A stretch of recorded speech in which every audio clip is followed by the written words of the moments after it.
Hello, I'm Dr. Leanne Ford, forensic psychologist, and welcome to my lecture on crime in the Victorian Age. The Victorians were proper, pious, and prudish, and yet they became obsessed with crime. Newspapers printed the lurid details of murders, penny dreadfuls turned killers into celebrities, and even literature began to explore the idea that the monster we thought was outside might live inside us all. This is where we turn to the gaslit streets of London, where reason met horror and the modern imagination of the criminal mind was born. By the mid 19th century, a strange paradox had emerged. Victorian society that prided itself on order, propriety, and progress became utterly fascinated with crime. Every aspect of violence, every scandal, every murder became both a moral warning and a form of public entertainment. London, in particular, was the perfect breeding ground for this fascination. It was a city of grandeur and squalor, of gaslight and shadow. It was the most modern metropolis in the world, yet its underbelly teemed with poverty and vice, fear. And no case captured this paradox better than the one that will come to define the dark side of the Victorian mind. In 1888, a series of brutal murders took place in the East End of London. The victims were all women, poor, marginalized, living in the teeming slums of Whitechapel. The killer, Jack the Ripper, as we know, was never caught. But the fear that he created, now that was his true legacy. For the first time, the public began to think not just about what the killer did, but who he was and why he did it. Doctors, journalists, and amateur sleuths all speculated endlessly about his psychology. Some believed he was a sadist, some a lunatic, some even a surgeon or a priest. The phrase serial killer hadn't been invented yet, but the concept was being born. The case of Jack the Ripper marks the beginning of criminal profiling long before the FBI would give it a name. He became a mirror for the age's anxieties about urbanization, poverty, and morality. And in a culture obsessed with respectability, the idea that evil could hide behind a gentleman's exterior was simply terrifying. The Ripper murders were dissected not only in the newspapers, but in fiction. They fueled stories like Stevenson's Dr. Jekyll and Mr. Hyde, the tale of a man split between the civilized self and monstrous impulse.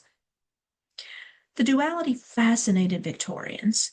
Could the murderer and the gentleman be one and the same?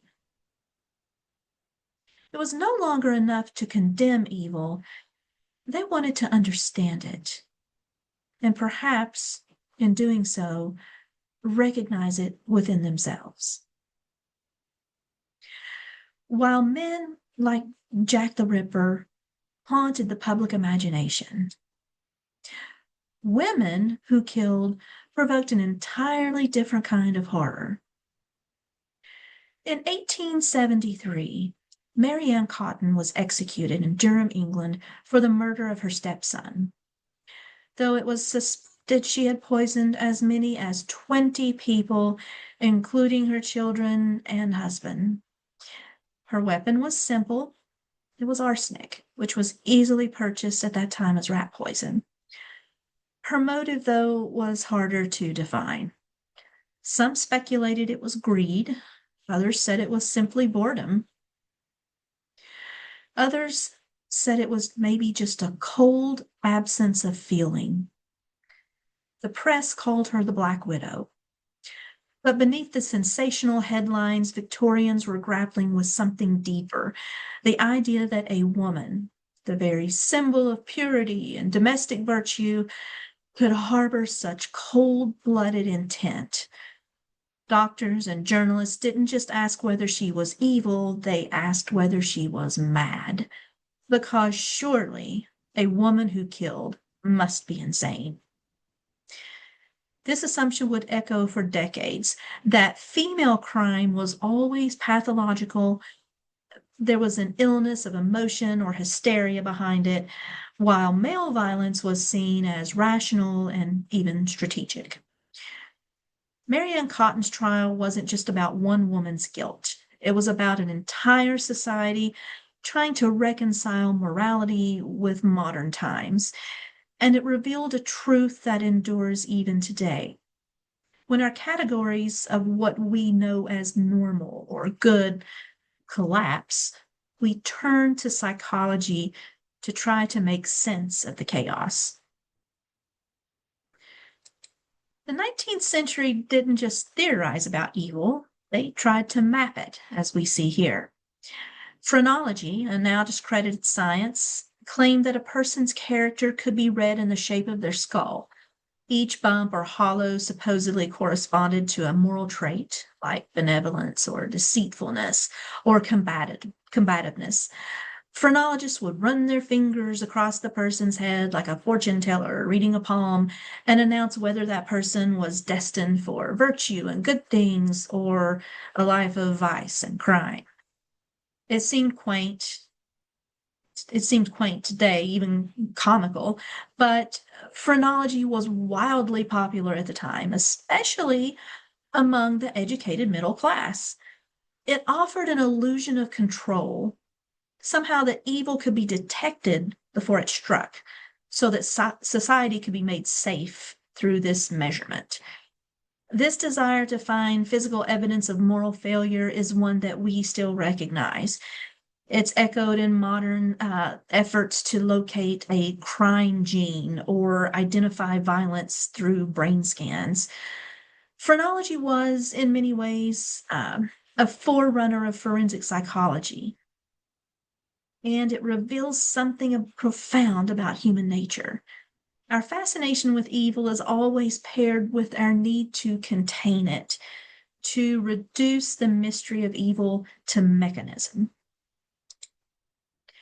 Now, perhaps nowhere is the Victorian obsession with the criminal mind more vividly expressed than in its literature.